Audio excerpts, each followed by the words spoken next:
ಹಳೆಗನ್ನಡ ಅಲ್ಲ, ಬದಲಾಗಿ ಎಲ್ಲ ಜನರಿಗೂ ಕೂಡ ಅರ್ಥ ಆಗಬೇಕು ಅಂತಕ್ಕಂತಹ ಉದ್ದೇಶದಿಂದ ಅವರ ಸಾಹಿತ್ಯಗಳು ತಮ್ಮದೇ ಆದಂತಹ ವೈಶಿಷ್ಟ್ಯತೆಯನ್ನು ಪಡ್ಕೊಂಡಿರ್ತಕ್ಕಂಥದ್ದನ್ನು ನಾವು ಗಮನಿಸ್ತೇವೆ. ನೀವೀಗ ಕೇಳುತ್ತಿದ್ದೀರಾ ಮಾಹಿತಿ ಖಜಾನೆಯ ಕಾರ್ಯಕ್ರಮಗಳನ್ನು. ಸಾಹಿತ್ಯ ಲೋಕದ ಹಲವು ಕವಿಗಳು ಹಾಗೂ ವಚನಕಾರರನ್ನು ಪರಿಚಯಿಸುವ ಕಾರ್ಯಕ್ರಮ ಸಾಹಿತ್ಯ ಲೋಕದ ದಿಗ್ಗಜರು. ಕೇಳಿ, ನಿಮ್ಮ ಮೆಚ್ಚಿನ ಮಾಹಿತಿ ಖಜಾನೆಯಲ್ಲಿ ಸಾಹಿತ್ಯ ಲೋಕದ ದಿಗ್ಗಜರು, ವಿವಿಧ ವಚನಕಾರರು ಹಾಗೂ ಕವಿಗಳನ್ನು ಪರಿಚಯಿಸುವ ವಿಶೇಷ ಮಾಲಿಕೆ. ನೀವು ಕೇಳಿ, ನಿಮ್ಮ ಸ್ನೇಹಿತರಿಗೂ ಕೇಳಿಸಿ ಹಾಗೂ ನಿಮ್ಮ ಅನಿಸಿಕೆ ಅಭಿಪ್ರಾಯಗಳನ್ನು ಕಮೆಂಟ್ ಮುಖಾಂತರ ತಿಳಿಸಬಹುದು. ಇನ್ನು ಯಾರು ಸಬ್ಸ್ಕ್ರೈಬ್ ಮಾಡದೆ ನೋಡ್ತಾ ಇದ್ದೀರಿ, ಈ ಕೂಡಲೇ ಸಬ್ಸ್ಕ್ರೈಬ್ ಮಾಡಿಕೊಳ್ಳಿ. ಬನ್ನಿ ಕೇಳೋಣ ಸಾಹಿತ್ಯ ಲೋಕದ ದಿಗ್ಗಜರು ದಿಗ್ಗಜರು ದಿಗ್ಗಜರು ದಿಗ್ಗಜರು ದಿಗ್ಗಜರು ದಿಗ್ಗಜರು. ಬೆಲ್ ಐಕಾನ್ ಅನ್ನು ಕ್ಲಿಕ್ ಮಾಡುವುದರ ಮೂಲಕ ಸಬ್ಸ್ಕ್ರೈಬ್ ಆಗಿ. ನಮಸ್ಕಾರ ಸ್ನೇಹಿತರೆ, ಸಾಹಿತ್ಯ ಲೋಕದ ದಿಗ್ಗಜರು ಕಾರ್ಯಕ್ರಮಕ್ಕೆ ಪ್ರೀತಿಯ ಸ್ವಾಗತ. ಇವತ್ತು ನೀವೆಲ್ಲರೂ ಕೂಡ ಲಿಂಗದೇವರು ಹಳೆಮನೆ ಅವರ ಹೆಸರನ್ನು ಕೇಳಿರ್ತೀರಿ. ಅವರು ಸಾಹಿತ್ಯ ಹಾಗೂ ರಂಗಭೂಮಿ ಕ್ಷೇತ್ರದಲ್ಲಿ ತಮ್ಮದೇ ಆದಂತಹ ವಿಶಿಷ್ಟ ಸಾಂಸ್ಕೃತಿಕ ಪರಂಪರೆಯನ್ನು ಉಳಿಸ್ಕೊಂಡಿರ್ತಕ್ಕಂತಹ ವ್ಯಕ್ತಿಯಾಗಿ ನಾವು ಲಿಂಗದೇವರು ಹಳೆಮನೆ ಅವರನ್ನು ಗುರುತಿಸ್ತೇವೆ. ಇವರು ರಂಗಭೂಮಿ ಕ್ಷೇತ್ರವಲ್ಲದೆ ಸಾಹಿತ್ಯ ಕ್ಷೇತ್ರದಲ್ಲಿಯೂ ಕೂಡ ತಮ್ಮನ್ನು ತಾವು ತೊಡಗಿಸಿಕೊಂಡು ವಿವಿಧ ಕವಿಗಳ ಉಪನ್ಯಾಸಗಳನ್ನು ಮಾಡ್ತಾ, ಹಾಗೆ ವಿವಿಧ ಕವಿಗಳೊಂದಿಗೆ ಸಂವಾದಗಳನ್ನು ನಡೆಸ್ತಾ, ವಿಶ್ಲೇಷಣೆಗಳನ್ನು ಮಾಡ್ತಾ, ಅವರ ಬದುಕಿನ ಒಂದು ವಿಸ್ಮಯಕಾರಿ ಅಂಶಗಳ ಬಗ್ಗೆ ಜನರಿಗೆ ತಿಳಿಸಬೇಕು ಅಂತಕ್ಕಂತಹ ಹಂಬಲವನ್ನು ಹೊಂದಿರತಕ್ಕಂತಹ ವ್ಯಕ್ತಿಯಾಗಿ ನಾವು ಲಿಂಗದೇವರು ಹಳೆಮನೆ ಅವರನ್ನು ಗುರುತಿಸ್ತೇವೆ. ಇವತ್ತು ನಾವು ಲಿಂಗದೇವರು ಹಳೆಮನೆಯವರ ಒಂದಿಷ್ಟು ವಿಶಿಷ್ಟ ಅನುಭವಗಳನ್ನು, ವಿಷಯಗಳನ್ನು ತಿಳಿಯುವಂಥ ಪ್ರಯತ್ನವನ್ನು ಮಾಡೋಣ.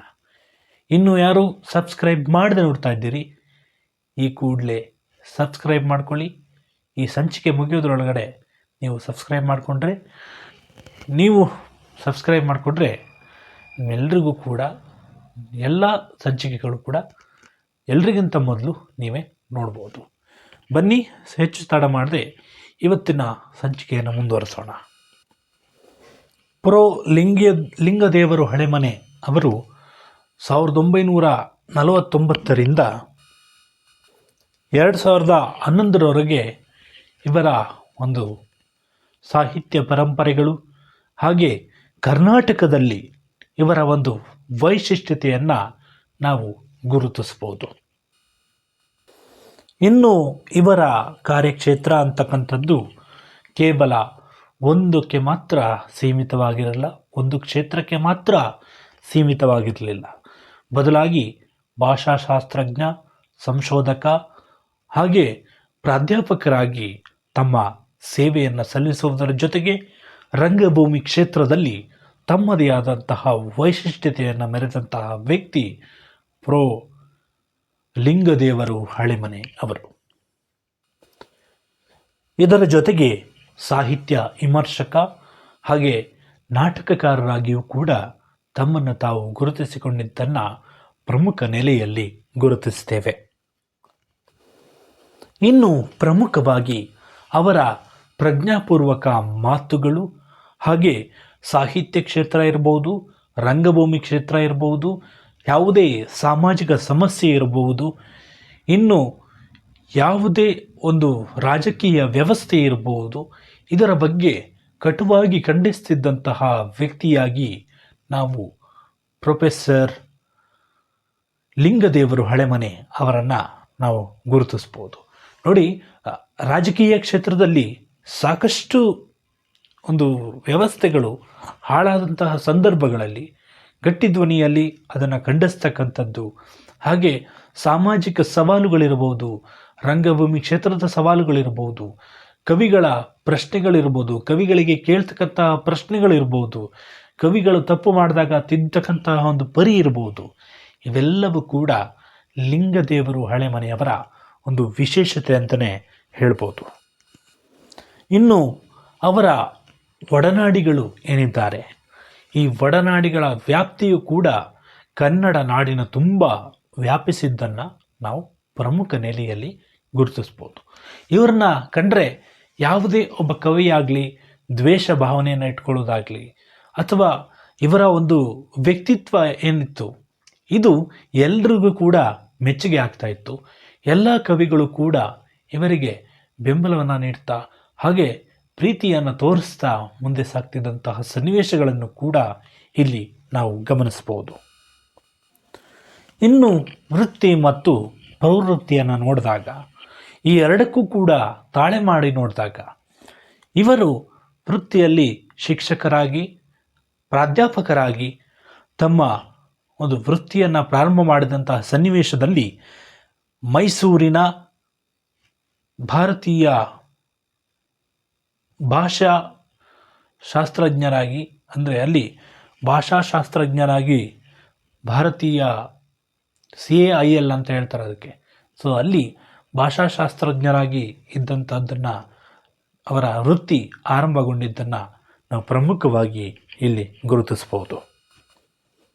ಇನ್ನು ಇವರು ಭಾಷಾಶಾಸ್ತ್ರಜ್ಞರಾಗಿ ಭಾರತೀಯ ಭಾಷಾ ಸಂಸ್ಥಾನ ಮೈಸೂರು ಇಲ್ಲಿ ಕಾರ್ಯನಿರ್ವಹಿಸ್ತಕ್ಕಂತಹ ಸಂದರ್ಭ ಏನಿದೆ, ಇದು ರಂಗಭೂಮಿ ಹಾಗೆ ನಾಟಕ ಕ್ಷೇತ್ರದ ಮೇಲೆ ಬಹಳ ಪ್ರಭಾವ ಬೀರಿದ್ದನ್ನು ನಾವು ಪ್ರಮುಖವಾಗಿ ಗಮನಿಸ್ತೇವೆ.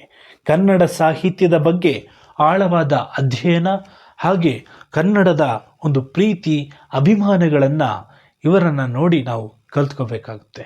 ಇವತ್ತೆಷ್ಟೋ ಜನ ಹೇಳ್ತಾರೆ ಕನ್ನಡವನ್ನು ಬೆಳೆಸಿ ಉಳಿಸಿ ಅಂತ. ನೋಡ್ರಿ, ಕನ್ನಡವನ್ನು ಬೆಳೆಸಬೇಕಾಗಿಲ್ಲ, ಉಳಿಸ್ಬೇಕಾಗಿಲ್ಲ. ಕನ್ನಡದಲ್ಲಿರ್ತಕ್ಕಂತಹ ಸಾಹಿತ್ಯವನ್ನು ನಾವೆಲ್ಲರೂ ಓದಬೇಕಾಗಿದೆ.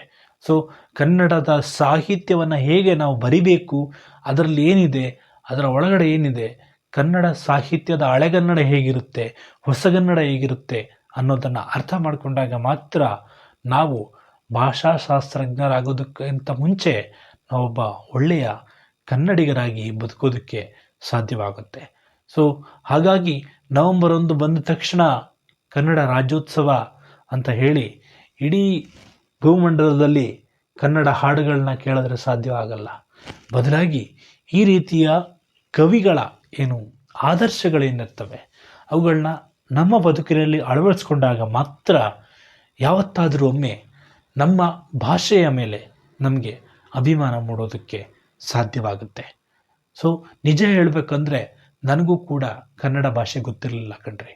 ಸೊ ನಾನು ಹಾಸನಿಗೆ ಬಂದೆ, ಕನ್ನಡ ಭಾಷೆ ಕಲ್ತ್ಕೊಂಡೆ. ಸೊ ಹಾಗೆಯೇ ಈ ಕನ್ನಡ ಭಾಷೆಯಲ್ಲಿರ್ತಕ್ಕಂತಹ ಸೊಗಡನ್ನು ನಾವು ಅರ್ಥ ಮಾಡ್ಕೋಬೇಕು. ಹಾಗೆ ಕನ್ನಡಿಗರಾಗಿ ನಾವು ಬದುಕೋದಕ್ಕೆ ನಾವು ಅರ್ಹರ ಅಲ್ವಾ ಅನ್ನೋದನ್ನ ನಾವು ಯೋಚನೆ ಮಾಡಬೇಕಾಗುತ್ತೆ. ಇನ್ನು ಲಿಂಗದೇವರು ಹಳೆಮನೆಯವರು ತಮ್ಮ ಈ ರಂಗಭೂಮಿ ಕ್ಷೇತ್ರವನ್ನು ಕೇವಲ ಮನೋರಂಜನೆಗಾಗಿ ಬಳಸಿಕೊಳ್ಳದೆ ಶಿಕ್ಷಣ ಮತ್ತು ಸಮಾಜದ ನಡುವಿನ ಕೊಂಡಿಯಾಗಿ ಹಾಗೆ ಒಂದು ತಿಳುವಳಿಕೆಯ ಕೇಂದ್ರ ಬಿಂದುವಾಗಿ ಇದನ್ನು ಬಳಸ್ಕೊಂಡಿದ್ದನ್ನು ನಾವು ಪ್ರಮುಖ ನೆಲೆಯಲ್ಲಿ ಗುರುತಿಸ್ತೇವೆ. ಇನ್ನು ಇವರ ಆರಂಭಿಕ ಜೀವನವನ್ನು ಸ್ವಲ್ಪ ನೋಡೋದಾದರೆ, ಪ್ರಮುಖವಾಗಿ ಲಿಂಗದೇವರು ಹಳೆಮನೆಯವರು 1949 ಮಾರ್ಚ್ 6 ತುಮಕೂರು ಜಿಲ್ಲೆಯ ಚಿಕ್ಕನಾಯಕನಹಳ್ಳಿಯ ಹಳಗೊಂಡ ಅಂತಕ್ಕಂತಹ ಗ್ರಾಮದಲ್ಲಿ ಜನ್ಮ ತಾಳ್ತಾರೆ.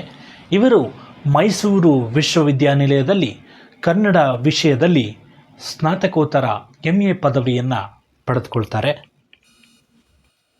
ಇದರ ಜೊತೆಗೆ ತಮಿಳುನಾಡಿನ ಅಣ್ಣಾಮಲೈ ವಿಶ್ವವಿದ್ಯಾನಿಲಯದಿಂದ ಭಾಷಾಶಾಸ್ತ್ರಜ್ಞ ಅಂದರೆ ಭಾಷಾಶಾಸ್ತ್ರದಲ್ಲಿಯೂ ಕೂಡ MA ಪದವಿಯನ್ನು ಪಡ್ಕೊಳ್ತಾರೆ.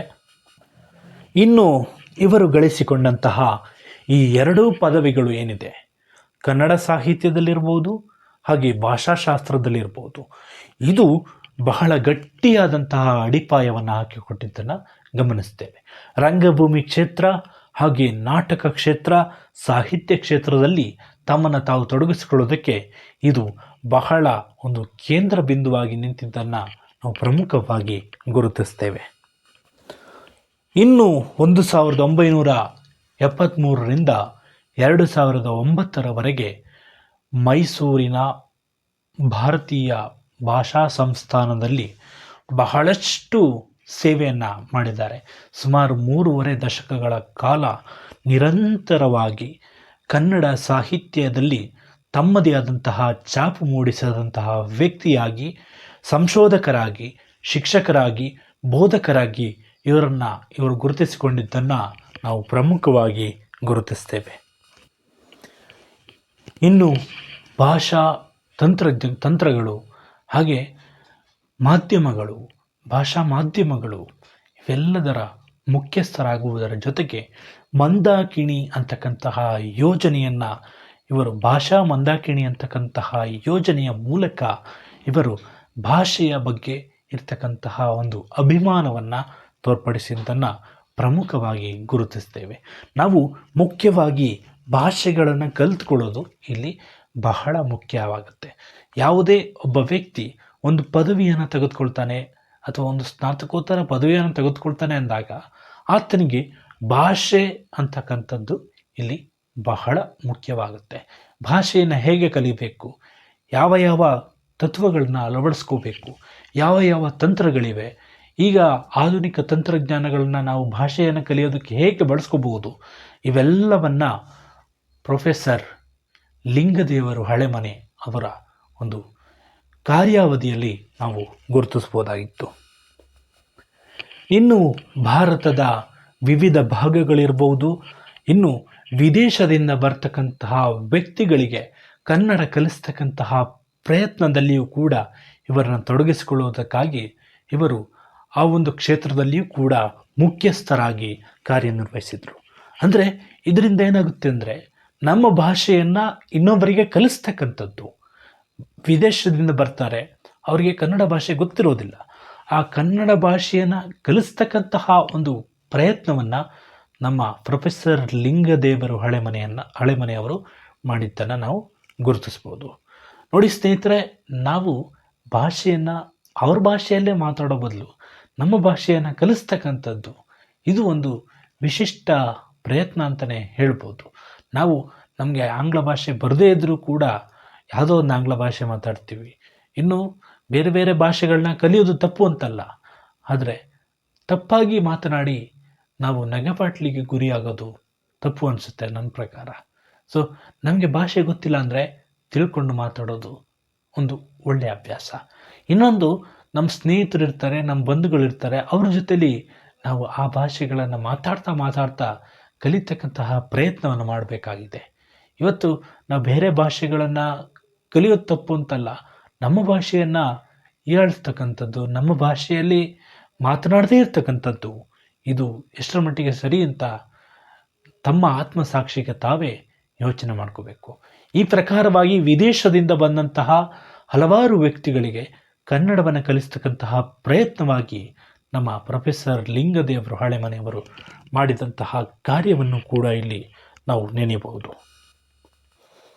ಇನ್ನು ಪ್ರಮುಖವಾಗಿ ಕನ್ನಡವನ್ನು ಒಂದು ವಿಷಯವಾಗಿ ಬೋಧಿಸ್ತಕ್ಕಂತಹ ಆಡಿಯೋಗಳಿರ್ಬೋದು, ಇನ್ನು ಮುದ್ರಿತ ತಂತ್ರಜ್ಞಾನಗಳನ್ನಿರ್ಬೋದು, ಇವೆಲ್ಲವನ್ನು ಬಳಸಿಕೊಂಡು ಇವರು ಕನ್ನಡ ಗೊತ್ತಿಲ್ಲದೆಯವರಿಗೆ ಕನ್ನಡ ಕಲಿಸ್ತಕ್ಕಂತಹ ಒಂದು ಚಳುವಳಿಯನ್ನು ಕೂಡ ಹುಟ್ಟುಹಾಕಿದ್ದನ್ನು ನಾವು ಪ್ರಮುಖವಾಗಿ ಗಮನಿಸ್ತೇವೆ.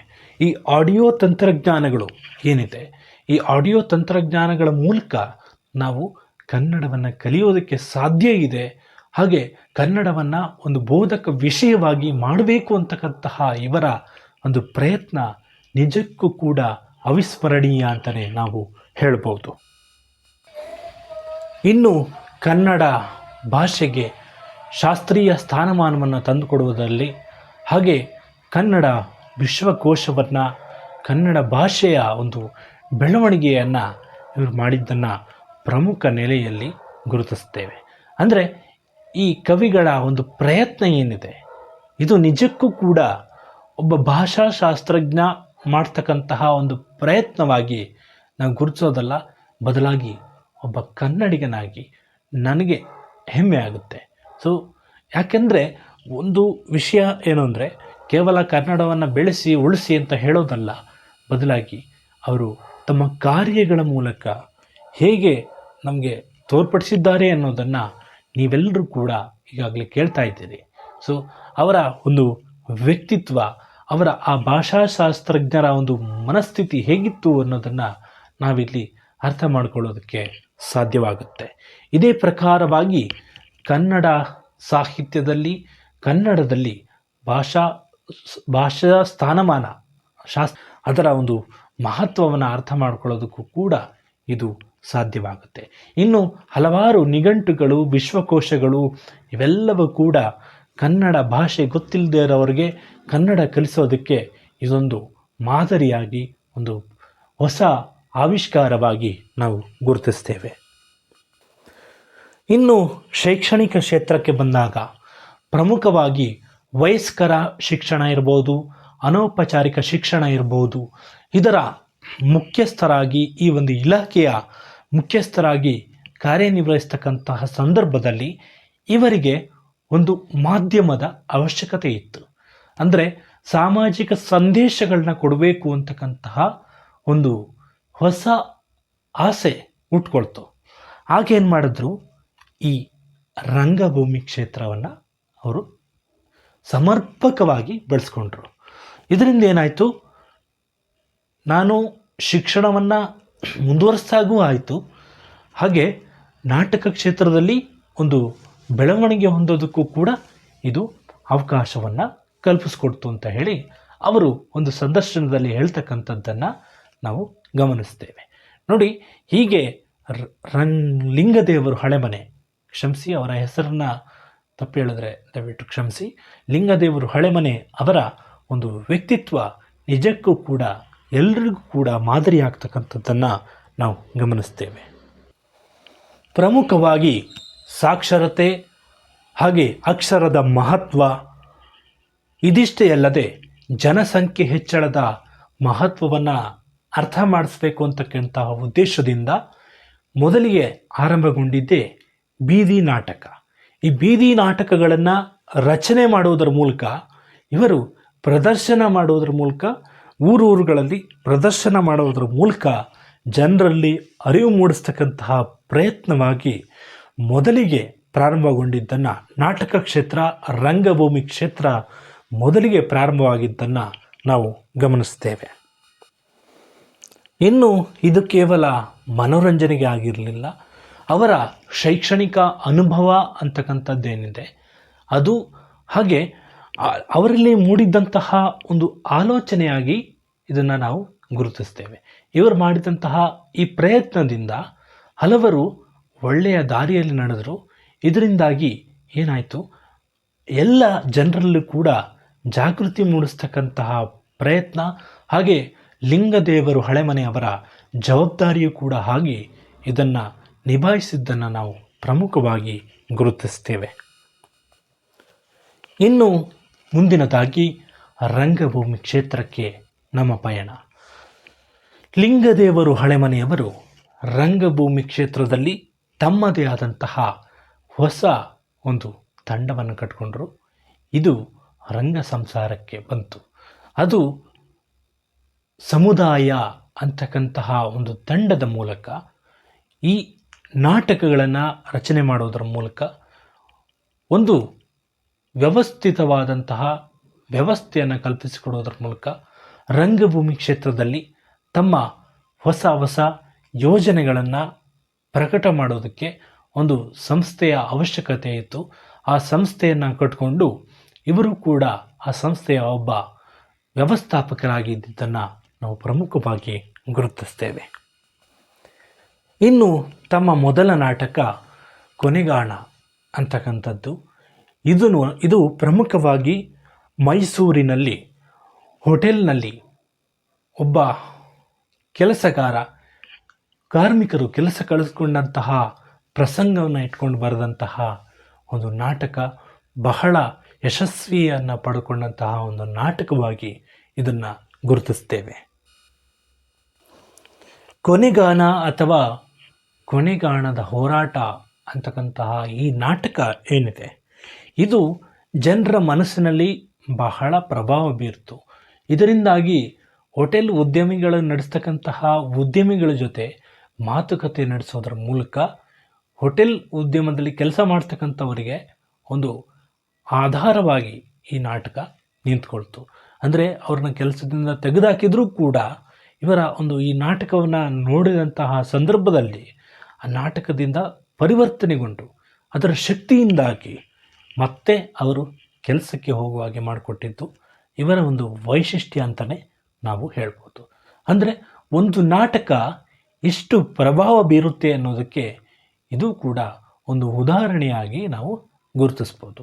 ನೋಡಿ, ನಾಟಕ ಕ್ಷೇತ್ರದಲ್ಲಿಯೂ ಕೂಡ ಸಾಕಷ್ಟು ನಾಟಕಗಳು ಒಬ್ಬ ವ್ಯಕ್ತಿಗೆ ಮನೋರಂಜನೆ ಕೊಡೋದಷ್ಟೇ ಅಲ್ಲ, ಬದಲಾಗಿ ಜೀವನದ ಸತ್ಯ ಘಟನೆಗಳನ್ನು ಆಧಾರವಾಗಿಟ್ಕೊಂಡು ಅವರು ಮಾಡ್ತಕ್ಕಂತಹ ನಟನೆಗಳು ನಿಜಕ್ಕೂ ಕೂಡ ಒಬ್ಬ ವ್ಯಕ್ತಿಯ ವ್ಯಕ್ತಿತ್ವ ಏನು ಅನ್ನೋದನ್ನು ಅರ್ಥ ಮಾಡ್ಕೊಳ್ಳೋದಕ್ಕೆ ಸಹಾಯಕವಾಗುತ್ತೆ. ಇನ್ನು 1978ರಲ್ಲಿ ರೈತ ಜಾಥಾ ಅಂತ ಪ್ರಾರಂಭ ಮಾಡಿದ್ರು. ಅವರ ಒಂದು ಸಮುದಾಯ ಅಂತಕ್ಕಂತಹ ಸಂಸ್ಥೆಯ ವತಿಯಿಂದ ರೈತ ಜಾಥಾ ಅಂತಕ್ಕಂಥದ್ದನ್ನು ಪ್ರಾರಂಭ ಮಾಡಿದ್ರು. ರೈತರ ಸಂಕಷ್ಟಗಳನ್ನು ನೀಗಿಸಬೇಕು ಅಂತಕ್ಕಂತಹ ಪ್ರಯತ್ನವಾಗಿ ಮೈಸೂರು, ಮಂಗಳೂರು, ಕೊಡಗು ಪ್ರಾಂತ್ಯದಿಂದಲೂ ಕೂಡ ಸಾಕಷ್ಟು ಜನರನ್ನ ಒಗ್ಗೂಡಿಸಿ ಅವರ ಒಂದು ನೋವನ್ನು ಅರಿತು ಸರ್ಕಾರಗಳಿಗೆ ಮನವರಿಕೆ ಮಾಡಿಕೊಡ್ತಕ್ಕಂತಹ ಪ್ರಯತ್ನವನ್ನು ಕೂಡ ಇವರು ಮಾಡಿದ್ದನ್ನು ನಾವು ಪ್ರಮುಖವಾಗಿ ಗುರುತಿಸ್ತೇವೆ. ಇನ್ನು ನಾಟಕ ಕ್ಷೇತ್ರದಲ್ಲಿ ಅವರ ಕೊಡುಗೆಗಳನ್ನು ಗಮನಿಸ್ತಾ ಹೋದಂತೆ ಸಾಕಷ್ಟು ನಾಟಕಗಳನ್ನು ರಚನೆ ಮಾಡಿದ್ದಾರೆ. ಚಿಕ್ಕದೇವ ಭೂಪ, ಅಂತೆಂಬರ ಗಂಡ, ತಸ್ಕರ, ಗಡಿಯಂಕರ ಕುಡಿಗಂಡ, ಶಾಪ, ಮನುಷ್ಯ ಅಂದರೆ ಮನುಷ್ಯನೇ. ಇನ್ನು ಚಿಕ್ಕದೇವ ಭೂಪ ಅಂತಕ್ಕಂತಹ ನಾಟಕ ಏನಿದೆ, ಇದು ರೈತರಿಗೆ ನೀಡ್ತಿದ್ದಂತಹ ಚಿಕ್ಕದೇವರಾಯ ಆ ರೈತರಿಗೆ ನೀಡ್ತಿದ್ದಂತಹ ಸನ್ನಿವೇಶಗಳು ಅವರ ಬದುಕಿನ ಆಧಾರಗಳನ್ನು ಆಧಾರವಾಗಿಟ್ಕೊಂಡು ಬರೆದಂಥದ್ದು. ಇನ್ನು ಬಾನುಲಿ ನಾಟಕಗಳು, ರೇಡಿಯೋ ನಾಟಕಗಳಿರ್ಬೋದು, ಹಾಗೆ ಬೀದಿ ನಾಟಕಗಳಿರ್ಬೋದು, ಇವರ ಲಿಂಗದೇವರ ನಾಟಕಗಳು ಅಂತಕ್ಕಂತಹ ಒಂದು ಗುಚ್ಛದಲ್ಲಿ ಸಾಕಷ್ಟು ನಾಟಕಗಳನ್ನು ನಾವು ಗಮನಿಸ್ಬೋದು. ರೇಡಿಯೋ ನಾಟಕಗಳು ಹಾಗೆ ಬೀದಿ ನಾಟಕಗಳು ಇವೆರಡನ್ನೂ ಕೂಡ ಸಮೀಕರಿಸಿ ನೋಡಿದಾಗ ಸಾಕಷ್ಟು ನಾಟಕಗಳು ಇವರ ಬೆರಳಿನಿಂದ ಮೂಡಿ ಬಂದಿರತಕ್ಕಂಥದ್ದನ್ನು ನಾವು ಗಮನಿಸ್ಬೋದು. ಇನ್ನು ರಂಗ ಅನುವಾದ ಏನಪ್ಪ ಹೀಗೆ ಹೇಳ್ತಾ ಇದ್ದಾನೆ ಅಂತ ನೀವೆಲ್ಲ ಯೋಚನೆ ಮಾಡ್ಬೋದು. ನೋಡಿ, ನಮಗೆ ನಮ್ಮ ರಾಷ್ಟ್ರದಲ್ಲಿ ಬರೆದಂಥವರು ಅವ್ರ ಬಗ್ಗೆ ಮಾತ್ರ ನಮಗೆ ಗೊತ್ತಿದೆ. ಆದರೆ ಇವರು ಅಂತಾರಾಷ್ಟ್ರೀಯ ಮಟ್ಟಕ್ಕೂ ಕೂಡ ತಮ್ಮ ಪಾದಾರ್ಪಣೆಯನ್ನು ಮಾಡಿದ್ದಾರೆ. ಅವರು ಅಂತಾರಾಷ್ಟ್ರ ಮಟ್ಟದಲ್ಲಿ ಕೆಲವು ಪ್ರಖ್ಯಾತ ಕವಿಗಳೇನಿದ್ದಾರೆ ಅವರು ಬರೆದಂತಹ ನಾಟಕಗಳನ್ನು ನಮ್ಮ ಕನ್ನಡಕ್ಕೆ ಅನುವಾದ ಮಾಡೋದ್ರ ಮೂಲಕ ಅವುಗಳ ಒಳ್ಳೆಯ ಸಂದೇಶಗಳನ್ನು ಜನರಿಗೆ ತಿಳಿಯಪಡಿಸ್ತಕ್ಕಂತಹ ಪ್ರಯತ್ನ ಮಾಡಿದ್ದನ್ನು ಪ್ರಮುಖವಾಗಿ ಗುರುತಿಸ್ತೇವೆ. ಈ ಪ್ರಯತ್ನವನ್ನು ಕೆಲವು ಮಂದಿ ಮಾಡಿದ್ದಾರೆ. ಅವರಲ್ಲಿ ಹಳೆಮನೆಯವರು ಕೂಡ ಪ್ರಮುಖ ನೆಲೆಯಲ್ಲಿ ನಿಲ್ತಾರೆ. ಇನ್ನು ಇವರ ಈ ಅನುವಾದಗಳು ಏನಿದೆ, ಇದು ಪ್ರಮುಖವಾಗಿ ಯಾಕೆ ನೆರವಾಯಿತು ಅಂತಕ್ಕಂತಹ ವಿಷಯವನ್ನು ಗಮನಿಸಿದಾಗ ಕನ್ನಡಿಗರಿಗೆ ಜಗತ್ತಿನ ಬೇರೆ ದೇಶಗಳ ಒಂದು ಅನುಭವಗಳು, ಅವರ ಒಂದು ಶೈಲಿಗಳು ಇವರಲ್ಲಿಯೂ ಕೂಡ ಮೂಡಬೇಕು, ಕನ್ನಡಿಗರು ಕೂಡ ಆ ರೀತಿ ಬರೀಬೇಕು ಅಂತಕ್ಕಂತಹ ಉದ್ದೇಶದಿಂದ ಇವರು ಕನ್ನಡಕ್ಕೆ ಅನುವಾದ ಮಾಡಿದ್ದನ್ನು ನಾವು ಪ್ರಮುಖವಾಗಿ ಗುರುತಿಸ್ಬೋದು. ಇನ್ನು 1975ರಿಂದಲೇ ಕರ್ನಾಟಕದಲ್ಲಿ ಇವರ ಒಡನಾಟ ಇದ್ದಿದ್ದರ ಪರಿಣಾಮವಾಗಿ ಇವರಿಗೆ ರಂಗಾಯಣದಲ್ಲಿ ನಿರ್ದೇಶಕರಾಗಿ ಸೇವೆ ಸಲ್ಲಿಸ್ತಕ್ಕಂತಹ ಭಾಗ್ಯವೂ ಕೂಡ ದೊರೆಯಿತು.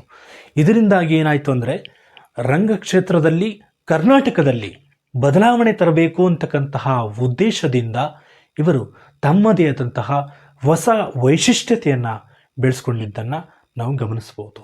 ಹಾಗೆ ರಂಗಕ್ಷೇತ್ರದಲ್ಲಿ ವಿಶೇಷವಾಗಿ ಕರ್ನಾಟಕದಲ್ಲಿ ಹೇಗೆ ಅದು ಬೆಳವಣಿಗೆ ಹೊಂದಬೇಕು, ಹಾಗೆ ಅದನ್ನು ಭಾಷಾ ಶೈಲಿ ಹೇಗಿರಬೇಕು, ಇವೆಲ್ಲವನ್ನು ಕೂಡ ಇವರು ನಮಗೆ ತಿಳಿಯಪಡಿಸಿರತಕ್ಕಂಥದ್ದನ್ನು ಕೂಡ ಪ್ರಮುಖ ನೆಲೆಯಲ್ಲಿ ನೆನೆಬೋದು. ಇನ್ನು ಇವರು ಆರಂಭದಲ್ಲಿ ಕೇವಲ ತಳಮಟ್ಟದ ಅವರ ಸ್ವಂತ ಒಂದು ಸಂಸ್ಥೆಯನ್ನು ಕಟ್ಟಿಕೊಂಡು ನಾಟಕಗಳನ್ನು ಮಾಡ್ತಾಯಿದ್ರು.